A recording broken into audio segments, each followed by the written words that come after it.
Future of democracy in Pakistan. अब ये topic आया था, ज़्यादातर लोग फेल हुए थे कि future of democracy in Pakistan simple topic है, लोग यहाँ पूरा डेमोक्रेसी पे लिख के आ गए। फ्यूचर क्या है उस पर 1-2 पेज मुश्किल से लिखे, सारा डेमोक्रेसी की हिस्ट्री, पाकिस्तान की कौन से कॉजेज़ है जिससे डेमोक्रेसी इवॉल्व नहीं कर सका, उसके फिर इम्पैक्ट्स क्या पड़े, फिर सोल्यूशन क्या है, फिर फ्यूचर बताया जाके। जो चीज़ पूछना चाह रहा है वो तो उसने बिल्कुल एंड में दी और बहुत कम दी है उसको। तो बेसिकली ये फ्यूचर पे ही लिखना है, 80% फ्यूचर पे लिखना है with the help of present indicators of democracy.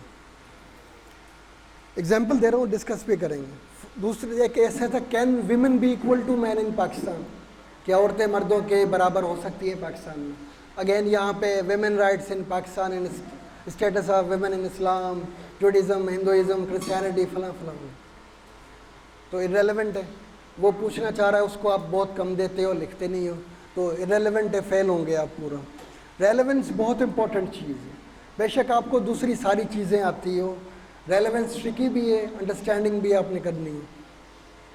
For example एक और टॉपिक है, थोड़ा पीछे कर लो, चलो छोड़ दो उसको। Burgeoning population, a threat to economic and social security.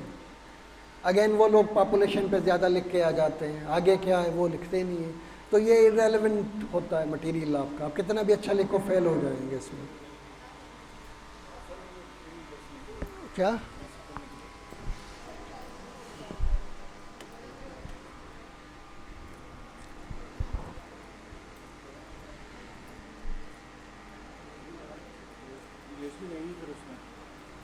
USB लगा दो।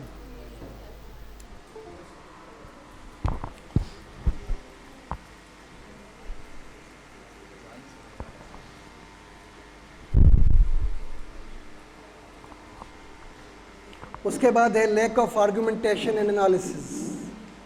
अगर आप सारी चीज़ें लिख दें, आर्ग्यू नहीं कर पाते, एनालिसिस नहीं कर पाते, तो कोई फ़ायदा नहीं। आपकी जो नॉलेज होगी वो ऐसा ही होगी, सिंपल फैक्ट्स होंगे उधर, और कुछ नहीं होगा, आर्ग्यूमेंट्स नहीं, एनालिसिस नहीं होगा वहाँ पे। तो ये भी रीज़न है फेल होने की। कोहेरेंस नहीं होता आपका, यूनिटी नहीं होता, ऑर्गेनाइजेशन नहीं होता, ये भी फेल कर देता है आपको। उसके बाद आउटलाइन आपकी फ्लॉड होती है, गलत। आउटलाइन बहुत इंपॉर्टेंट है। अगर आप अच्छा आउटलाइन लिख दें, अच्छा इंट्रोडक्शन लिख दें, तो आप आधे तो उधर ही पास हो गए। आउटलाइन कैसे होती है, कौन सी टेक्निक से, आगे डिस्कस करते हैं उसकी। उसके बाद इंट्रोडक्शन और कंक्लूजन, ये दोनों हमारे गलत होते हैं। ख़ास करके इंट्रोडक्शन बहुत इंपॉर्टेंट है, और इंट्रोडक्शन बेशक लोग पास भी हो जाते हैं, उनको ये पता नहीं होता इंट्रोडक्शन में लिखना क्या होता है। इंट्रोडक्शन बहुत ट्रिकी है। अगेन फिर सबसे जो ट्रिकी चीज़ है ऐसे राइटिंग की सबसे ज़्यादा, वो है थीसिस स्टेटमेंट।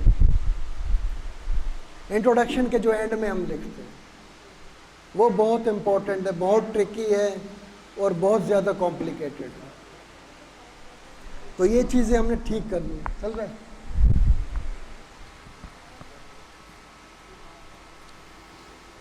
पीछे आ जाए थोड़ा,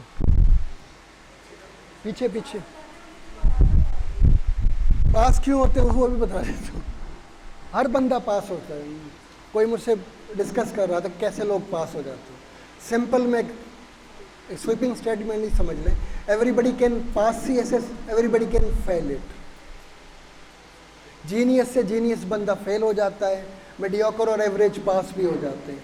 जो सीनियर स्टूडेंट्स है यहाँ पे, हबीबा ने हेलेन को ज़्यादा आइडिया होगा, वो आपको मेरी बात को सेकंड कर सकते हैं, कुछ बकवास लिख के भी पास हो जाते हैं।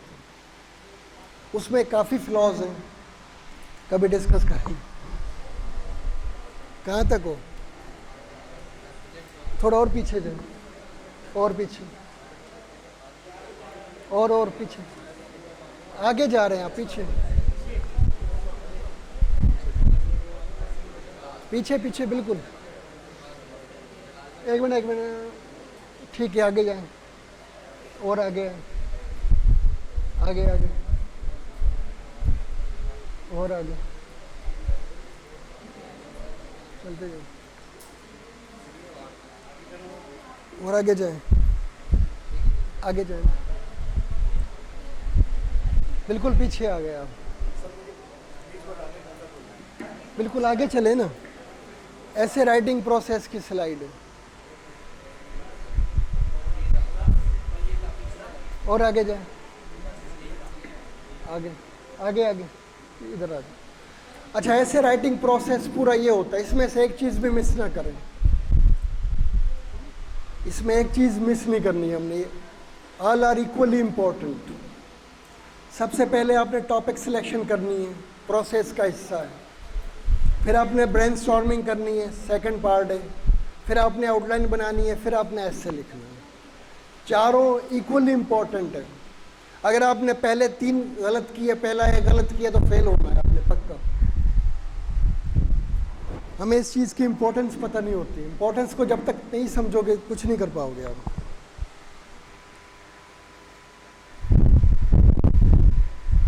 आगे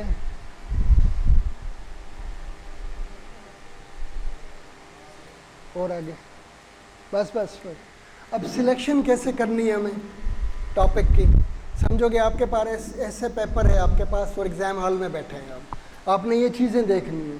पहले जो पेपर है आपके पास, उसको आपने 2 से 3 मरतबा उसके टॉपिक्स पढ़ने हैं। ये नहीं कि एक आपको मिल गया आपकी पसंद का, उसको पकड़ लो, मरवा देगा। उसको कम से कम 2 दफ़ा तो पढ़ें लाजमी, कितना भी ईजी हो 2 दफ़ा पढ़ें, क्योंकि बेशक सारे इजी हो टॉपिक आपके लिए, पर अगेन वहाँ ट्रिक्स होती है, बहुत ट्रिक्स होती है, आपको मरवाएंगी या पास कराएंगी। तो 2 या 3 दफ़ा पढ़ें, पहले 1 to 10 जितने भी टॉपिक से पढ़ें, फिर रिवर्स स्टाइल में पढ़ें 12 से ऑनवर्ड्स, ये पढ़ना है आपने। तो उसके बाद 2-3 potential topics that you are going to attempt, उनको हाईलाइट करें, कम से कम 2 या 3। ये नहीं कि आप एक आइडियल मिल गया आप उस पर लग गए, 2-3 को सिलेक्ट करें। फिर अगेन उसमें आगे क्या करना है, आपने माइंड मैपिंग थोड़ी करनी है। उसमें अब हमारा जो नॉलेज है आपने देखना है कि वो हमारा नॉलेज काफ़ी है, आगे ऐसे लिखने के अहल होंगे हम इसमें। अपना नॉलेज मेयर करना है 2-3 टॉपिक्स में, फिर आपको पता लगेगा मेरा फाइनल चॉइस ये है, ये ज़रूर करना है। और जो फाइनल डिसीजन है थोड़ी सी माइंड मैपिंग कर लें कि इसमें कौन कौन से आइडियाज़ डलेंगे, इसमें क्या क्या लिखना है, किस तरह आगे जाना है, रोड मैप क्या होना चाहिए, थोड़ा सा क्विक माइंड मैप कर लें 2 मिनट के अंदर। आगे बस आपकी जो चॉइस है इन पैरामीटर्स पे पूरी उतरनी चाहिए। एक तो वो आपका जो टॉपिक आपने सिलेक्ट किया है फाइनल, वो फुली अंडरस्टैंडेबल है या कोई वहाँ पे डबल मीनिंग है, डबल सेंस है, एम्बिग्युइटी वहाँ पे कोई ना हो, क्लैरिटी हो के बस। फॉर एग्जांपल मैं यहाँ पे 6 लिखता हूँ, आप वो 9 ना कहें, 6 है वो। इस तरह कोई ड्यूअल मीनिंग नहीं होनी चाहिए, अब क्लैरिटी होनी चाहिए, अंडरस्टैंडिंग होनी चाहिए आपको। उसके बाद कंट्रोवर्शियल नहीं होना चाहिए, जिस तरह आपने कहा था ना कंट्रोवर्शियल ओपिनियन होगा, टॉपिक्स ऐसे उठाएंगे तो controversial, you can be controversial. तो कोशिश करें वो टॉपिक ले जो सोसाइटी में कंट्रोवर्सी ना हो। For example blasphemy, controversial, capital punishment, controversial. कुछ चीज़ें दूसरी हैं, क्योंकि देखें एग्जामिनर की माइंडसेट क्या है आपने डिटरमिन कर सकते। वो लिबरल है, सेक्युलर है, वो एक मौलवी टाइप का है, कंजर्वेटिव है, ट्रेडिशनल है, कुछ नहीं पता हो। आप अच्छा प्रोग्रेसिव होकर लिखेंगे, वो नैरो माइंडेड का हो सकता है। मतलब देयर आर चांसेस, नॉर्मली ऐसा नहीं होता, वो पढ़े लिखे होते हैं, फिर भी कभी कभी इंसान के इमोशंस जो है ना उसको कंट्रोल कर लेते हैं। तो कंट्रोवर्सी कोई ना हो। उसके बाद इंटरेस्टिंग होना चाहिए। आपको ये नहीं पता कि मेरे पास इसके नॉलेज है कि नहीं है, पर at least it should be interesting, कि आप कितना भी बोर हो पर फिर भी लिखते जाएं, आपको इंटरेस्ट वहाँ पे बढ़ता जाए। कोई बोरिंग टॉपिक ले लिया तो बोर होके उधर ही बैठ जाएंगे, आपका दिमाग काम करना छोड़ देगा। तो मैक्सिमम कंफर्ट होनी चाहिए टॉपिक में, बेशक out of the sky topic हो, कभी देखा भी ना हो आपने, पर at least you can gas it. और एक चीज़ बताऊँ आपको, ऐसे राइटिंग जो है ना, नॉलेज, बेशक हमने कुछ नहीं पढ़ा होता, मैं कह रहा हूँ बेशक मैंने क्लास नहीं ली हो किसी की, मैंने कोई क्वालिफिकेशन अच्छी नहीं होगी, फिर भी मैं उसको अच्छा लिख सकता हूँ, बजाय उसके एक बंदे ने उस पर बहुत ज़्यादा पढ़ा हो। ये थिंकिंग क्या होती है वो डिसाइड करती है। हमारी सोशलाइजेशन हुई है बचपन से लेके, हमें चीज़ों का पता है, हमें मोहताज नहीं है हम किताबों में पढ़ें। किताबों में एक्स्ट्रा डेवलपमेंट होता है, बट हमारे पास सोशल नॉलेज ही बहुत ज़्यादा होता है। इंसान का जो सबकॉन्शियस होता है वो बहुत नॉलेज से भरा पड़ा होता है। अच्छा, उसके बाद कोशिश करें कि वो मल्टी डायमेंशनल टॉपिक हो, एक डायमेंशन में ना जा रहा हो। उस टॉपिक पे आप सोशल चीज़ें भी लिख रहे हैं, पॉलिटिकल भी लिख रहे हैं, इन्वायरमेंटल भी लिख रहे हैं, इकोनॉमिक भी लिख रहे हैं, रिलीजियस भी लिख रहे हैं, साइंटिफिक भी लिख रहे हैं। मतलब ये सारी चीज़ें उसमें आनी चाहिए। फॉर एग्जांपल करप्शन, यहाँ पे बहुत स्कोप है लिखने का, multi dimensional. Democracy multi dimensional है, गवर्नेंस मल्टी डायमेंशनल है। तो आपके पास बहुत सारी एरियाज़ होंगे जहाँ से आप आइडियाज़ ग्रैब कर सकते हो। एक डायमेंशन में होगा तो आप लिख नहीं पाओगे। उसके बाद टेक्निकल या साइंटिफिक ना हो। वैसे टेक्निकल साइंटिफिक आते नहीं हैं, पर कभी कभी आ जाता है। फॉर एग्जांपल 2012 में आया था, obesity is the root cause of all diseases. ये डॉक्टर ही अच्छा लिख सकता है, मैं नहीं लिख सकता इसको, आप नहीं लिख सकते। जितना एक डॉक्टर अच्छा लिखेगा आप नहीं लिख पाओगे। तो ये इसको छोड़ दे, कभी अटैम्प्ट ना करें अगर आपका बैकग्राउंड नहीं है इस टॉपिक। ऐसे टॉपिक बहुत कम आते हैं, पर कभी कभी आ जाते हैं। या आर्टिफिशियल इंटेलिजेंस, थोड़ा टेक्निकल, आपको पता होना चाहिए आर्टिफिशियल इंटेलिजेंस होता क्या है, कॉन्सेप्ट क्लियरिटी होनी चाहिए उसमें। आपने योविल हैरारी पढ़ा हो, आपने दूसरे राइटर्स पढ़े हो, तब पता चलेगा। तो टेक्निकल ना हो, सिंपल हो। सिंपली अगर इसको मैं प्रेसाइज करता हूँ, प्रेसी बनाता हूँ, समअप करता हूँ, आप वो टॉपिक लें जो आप अंडरस्टैंड कर सकें, जो आप इलस्ट्रेट कर सकें, एक्सप्लेन कर सकें, जो आप एग्जाम्पलीफाई कर सकें। एग्जाम्पल्स हो डिफरेंट, सोशल इकोनॉमिक पॉलिटिकल, ये वो चीज़ें, इन 3 चीज़ों पे आपको उसको बेस करो। यानी कि ऐसा टॉपिक है जो आप अंडरस्टैंड करें, मुझे भी समझा सके, डिफरेंट एग्जाम्पल भी दे सकें। सिंपल ये बस तरीका है उसका। नेक्स्ट, टाइम कितना है?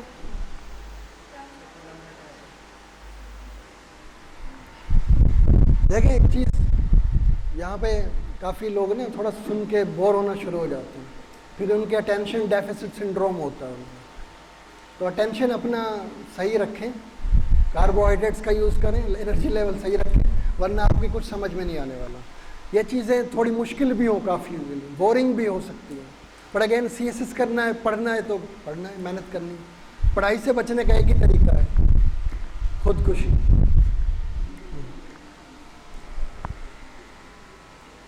ऐसे आउटलाइन पे आ जाएं।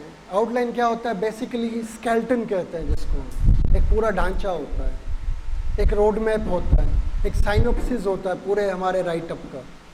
अगर वो आपने बना लिया तो आपके पास पूरा बिल्डिंग का डिज़ाइन तैयार हो गया। फिर आपने बस ईंट, सीमेंट और लोहा लगाना है बस, यानी कि 50% जॉब इज़ डन। अगर आपने ब्रेन टॉपिंग सिलेक्शन अच्छी कर ली, ब्रेनस्टॉर्मिंग अच्छी कर ली, आउटलाइन बना लिया, 50% पास है आप। फिर रिलैक्स होकर लिखें। आगे चलें। आउटलाइन की बस थोड़ी सी टेक्निक्स होती हैं, मैं प्रैक्टिकली करके भी दिखाऊंगा। कोई 5-6 आउटलाइंस में बनाए मैंने, वो पढ़ाता हूँ, उनमें आप हर एक प्रैक्टिकली चीज़ें अंडरस्टैंड करेंगे कि आउटलाइन टॉपिक कैसे बनता है। अच्छा, आउटलाइन का पहले ये होना चाहिए कि क्लैरिटी होनी चाहिए, क्लियर होना चाहिए। आपकी हेडिंग्स के हिसाब से भी कोई वहाँ पे कोई वो एरर्स नहीं होनी चाहिए, कोई कटिंग नहीं होनी चाहिए, वो रफ कर लें उसको ना। तो क्लैरिटी हर सेंस में क्लियर होना चाहिए उसको। और दूसरा, कॉम्प्रिहेंसिव होना चाहिए, जितनी उसकी रिक्वायरमेंट है उतनी हो, ना उससे कम हो ना उससे ज़्यादा हो।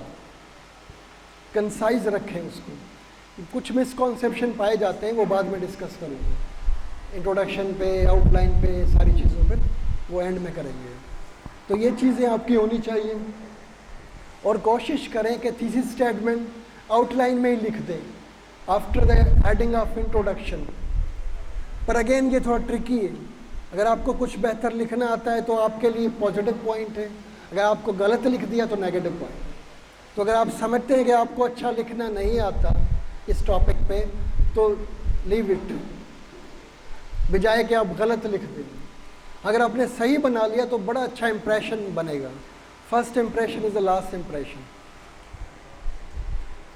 अच्छा, उसके बाद हम क्या करते हैं, जो उसके हेडिंग सब हेडिंग्स होती है ना, वही अगेन हमें रेलेवेंट रहना है फ्रॉम द स्क्रैचेस। यहाँ भी आपने रेलेवेंट होके, जो रेलेवेंट हमारे पॉइंट्स है उनकी हेडिंग सब हेडिंग्स होंगी, जो सेकेंडरी इन इम्पोर्टेंस है वो नहीं होगी। अब ये नहीं कि आप चाह रहे हैं कि मेरा कोई 2-3 पेज का आउटलाइन बन जाए और वहाँ पे इरेलेवेंट चीज़ें ज़्यादा हो जाए तो फ़ायदा नहीं, आपका स्कोर कम होता जाएगा उधर से। तो ये ध्यान में रखें, लेंथ को एग्जैजरेट ना करें, क्योंकि आपको कुछ टीचर्स हो सकते हैं कहते हैं इसकी इतनी लेंथ होनी चाहिए, ये 3 पेज का होना चाहिए, ये 4 का होना चाहिए, 5 का होना चाहिए। ये गलत है। There is no hard and fast rule. Again outline depends on the nature of topic you are going to attempt. मैं दिखाऊंगा, किसी पे आउटलाइन आपका 1.5 पेज पे जा रहा है, किसी पे 3 पे जा रहा है, किसी का 2 पे जा रहा है, उसको ज़बरदस्ती घसीटोगे ना for the sake of numbers and scores and words, तो वहाँ पे फेल हो जाएंगे। उसके बाद स्ट्रक्चर जो है ना, उसको, ये थोड़ी टेक्निकल पॉइंट है, ये किसी को बहुत कम पता होता है। यानी मैं कह रहा हूँ 1% को मुश्किल से पता होगा इस पॉइंट का। बहुत टॉपर्स देखे जिनको ये भी नहीं पता कि इसका स्ट्रक्चर जो है पैरेलल होता है। पैरेलल कैसे होता है, उसकी जो लैंग्वेज है ना, फॉर एग्जांपल अगर आप एक सेक्शन में एक मेन हेडिंग की सब हेडिंग्स है 5, फॉर एग्जांपल आप कॉजेज लिख रहे हैं या इफेक्ट्स लिख रहे हैं, उसका जो स्ट्रक्चर है वो सेम होना चाहिए। अगर वो जिरंड फॉर्म में है तो जिरंड फॉर्म में होना चाहिए, वर्ब फॉर्म में तो वर्ब में, नाउन है तो नाउन में, एडजेक्टिव है तो एडजेक्टिव में। जो आप पहले लिखेंगे उसी में फॉलो करना चाहिए, सेम स्ट्रक्चर। मैं करके दिखाऊंगा। अगर कोई वर्ब से बना रहे हैं हेडिंग्स तो वर्ब भी होनी चाहिए 4-5 कम से कम उस सेक्शन की, उस मेन हेडिंग की आउटलाइन, तो वो पैरेलल होनी चाहिए। ये नहीं कि आप वर्ब भी लिख रहे हैं, एडजेक्टिव भी लिख रहे हैं, एक में नाउन भी लिख रहे हैं, कीवर्ड्स फॉर्म एक रखें। टेक्निकल पॉइंट है ये। तो ये मैं करके भी दिखाऊंगा, फिलहाल तो अब शायद समझ भी ना आए। और दूसरा देखें, हमारे पास 2 तरीके होते हैं आउटलाइन फॉर्म करने के लिए। एक होता है सेंटेंस फॉर्म, एक होता है कीवर्ड्स फॉर्म। तो मैं प्रिफर करूंगा कीवर्ड्स फॉर्म को 99%। 1% can be exception. Keywords form में क्या होता है, आपका टाइम बचता है, आपकी क्लैरिटी आती है, आपका टाइम भी बचता है, एग्जामिनर का टाइम भी बचता है। और एग्जामिनर बहुत खड़ूस किस्म का होता है, उसको कुछ चीज़ें बुरी लगी तो उधर ही। तो कोशिश करें कीवर्ड्स फॉर्म में 2-3 वर्ड आएंगे, 2 वर्ड आएंगे, 3 आएंगे। सेंटेंस में आप 8-10 वर्ड लिख रहे हो, टाइम ज़ाया हो रहा है। फ्रेजल फॉर्म में लिख सकते, तो कोशिश करें कीवर्ड्स फॉर्म में। एग्जाम्पल, फॉर एग्जाम्पल हम एजुकेशन का रोल लिख रहे हैं, role of education in society या significance of education in society. तो हम एक लिखते हैं कि इरेडिकेट्स पावर्टी, एलिमिनेट्स टेररिज्म, समझ गए ना? या eradicating poverty, eliminating corruption, whatever. ये चीज़ कह रहा हूँ,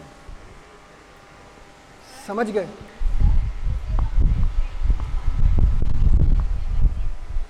one word substitution is a different thing, वो डिफरेंट है। सिंपल वर्ड्स लिखने हैं हमने, और जितना सिंपल लिखोगे उतनी क्लैरिटी होगी, उतनी आपका स्कोर अच्छा होगा, एग्जामिनर कंफ्यूज नहीं होगा। One word substitution is a different thing, वो मैं आपको बता दूंगा प्रेस सी के लेक्चर जब लूँगा या आगे जाके भी। अब क्या चेक होता है आपका उसमें जिस पे स्कोर मिलता है आपको? ये स्कोरिंग जो चीज़ें, वो ये एग्जामिनर ये चीज़ें देखता है। एक आपका जो कंटेंट है वो कॉम्प्रिहेंसिव होना चाहिए, कंटेंट रेलेवेंट होना चाहिए, इस पे स्कोर मिलता है। देखिए इनके सब के नंबर हैं, सब के डिफरेंट नंबर हैं। अब आप कुछ चीज़ हो तो अच्छी करें इसमें जिससे पास हो सके। उसके बाद आपकी लैंग्वेज थोड़ी सही होनी चाहिए, जिस तरह मैंने समझाया था लैंग्वेज कैसे होती है। राइटिंग स्किल सिंपल होती है, एरर फ्री होनी चाहिए, एविडेंस आपके अच्छे होने चाहिए, एग्जाम्पल्स, इलस्ट्रेशंस, फैक्ट्स, फिगर्स, कुछ इस तरह की चीज़ें। उसके बाद जो है आर्गुमेंटेशन एनालिसिस आपका अच्छा हो, सिर्फ डिस्क्राइब नहीं करना, सिर्फ स्टेट नहीं करना, you are suppose to analyse and argue. सिर्फ डिस्क्रिप्शन नहीं होता नॉलेज का कि बस आपने ये चीज़ बता दिया, डिस्क्राइब करते जा रहे हैं, वो एक सिंपल क्वेश्चन नहीं है। Description is another thing.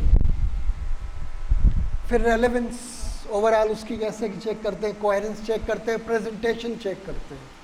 Presentation में सारी चीज़ें, लैंग्वेज, क्लैरिटी, कोई वहाँ पे कटिंग्स नहीं होनी चाहिए, आपने साफ़ सुथरा लिखे हो, कम से कम 2 पेन तो यूज़ करें, ब्लैक थोड़ा ले, थोड़े से अट्रैक्शन आता है, man points, man words, man facts और फिगर्स उससे ब्लैक से अंडरलाइन करें। ये चीज़ें थोड़ी अट्रैक्टिव होती है। जितनी आपकी कॉपी साफ़ होगी उतना मज़ा आएगा पढ़ने में, जितनी आपकी बुरी होगी, गलतियाँ होगी, पता नहीं लग रहा है एक जुमले में 10 कटिंग की है आपने, तो वो उस स्कोर कम होता जाएगा, वो उसका इंटरेस्ट लेवल डाउन होता जाएगा। अगर अच्छा भी लिखा हो फिर भी शायद फेल कर दे आप। तो ये चीज़ें सारी स्कोर फैच करती हैं।